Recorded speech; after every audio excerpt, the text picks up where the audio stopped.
Good afternoon, everyone, and thank you for inviting here for such a nice conglomeration. And I'd like to be specific in my radiation department, and will concentrate directly on the role of radiation in gastric cancers. As such, we all know gastric cancer is very aggressive, and the main curative intent is done by surgery, and chemotherapy has taken a very much lead role in controlling the local regional recurrences.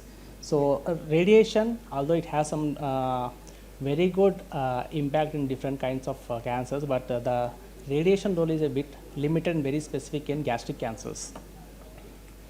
So according to the NCCN guidelines, as we can see, the locoregional disease, non-metastatic, and straightforward medically fit and surgical resectable cases directly go for perioperative chemotherapy as well as surgery, and we don't see any role of radiation there.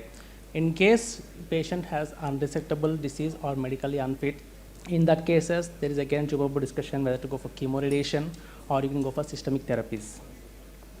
So patient who has undergone neoadjuvant chemotherapy will always go for surgery, and based on the surgical pathology, how the high risk features are there afterwards, then we can go for whether you want to go for chemotherapy or chemo-radiation. If there is an R0 resection, and even if it is PT to N0, if there is a less than D2 dissection, definitely there is a role for radiation.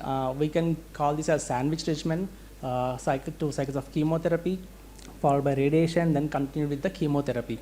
And in case of R1 and R2 resections, chemoradiation plays a prominent role. And in patients who have undergone neoadjuvant therapy, neoadjuvant chemotherapy, again high risk features matter, and in R1 and R2 direct chemoradiation indication is there, and in case of R0 we can directly go for systemic therapy. In unresectable or recurrent or metastatic cases, and where the patient has good performance score, again we can consider chemoradiation for locally unresectable and not previously received any kind of radiation. So these are the randomized trials that have been performed on gastric cancer. Few of them have indicating the role of RT. So many have tried RT in different settings like neoadjuvant, adjuvant, and perioperatively, and including intraop. And intergroup 116 has given some kind of adjuvant CRT improvement in overall survival. And coming to RT trials, they have given some benefit in subset of D2 resection patients. And anyway, we all know FLOT4 has given clear indication of chemotherapy as perioperatively, a good overall survival. So if there is a limited resection, as we can see from the graph, adding chemoradiation can have overall survival benefit compared to just observation. We can see addition of chemoradiation after limited resection can have overall survival benefit. Coming to radiation, the primary goal of radiation is to reduce locoregional recurrence, improve disease-free survival, and enhance overall survival, and sometimes to have the local disease control. So in a nutshell, the indications for gastric cancer radiation is margins positive, incomplete surgery, or less than D2 resection. In cases who have undergone systemic therapy and even after surgery also, if there are node positive, ENE positive, or lymphovascular invasion, perineal invasion, and sometimes considering the age and high-grade tumors, we can also consider giving adjuvant radiation.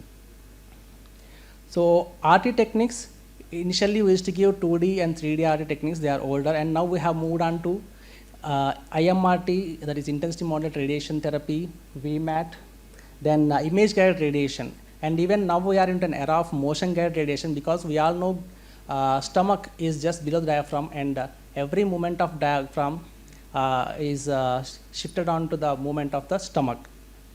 So, and also intraoperative radiation is one of the modalities that has been also tested in stomach cases. So this you can see the radiation planning for the 2D and 3D. With improvement of techniques, we can see the critical organs receiving the lesser doses, and we can plan homogeneously so that side effects will be less. Radiation with advanced techniques like IMRT, IGRT can give exact dose variations to the high dose regions, as well as saving the normal tissue surrounding, including the small bowel, which is very critical in radiation to the stomach. So this shows the dose distribution compared to in IMRT as well as rapid arc which even shows lesser side effects and quicker times of treatments. Coming to intraoperative radiotherapy, single large dose with electron therapy up to 10 to 35 gray can be tried intraoperatively to have very good benefit. So sequelae of RT, acute and late, we can have anorexia, nausea, vomiting, or sometimes dehydrations and diarrhea. Late may have sometimes very rarely gastric perforations or ulcers, and if it is very close to cardia, then cardiotoxicity can also be expected. Managing toxicities, symptomatic management of the gastrointestinal symptoms. Myelosuppression can be treated with growth factors, fatigue with nutritional support, and skin reactions with emollients. So palliative radiation, hemostatically we can use it to control the bleeding, and most of the times people who have very large tumors can keep on bleeding continuously, and in that case hemostatic RT can be applied. And in metastatic sites for the symptomatic relief. So in conclusion, surgery is the main modality of treatment. Addition of chemo improves survival. Role of radiation is in selective cases, and newer modalities with motion management in radiation cases can reduce the toxicity. Thank you.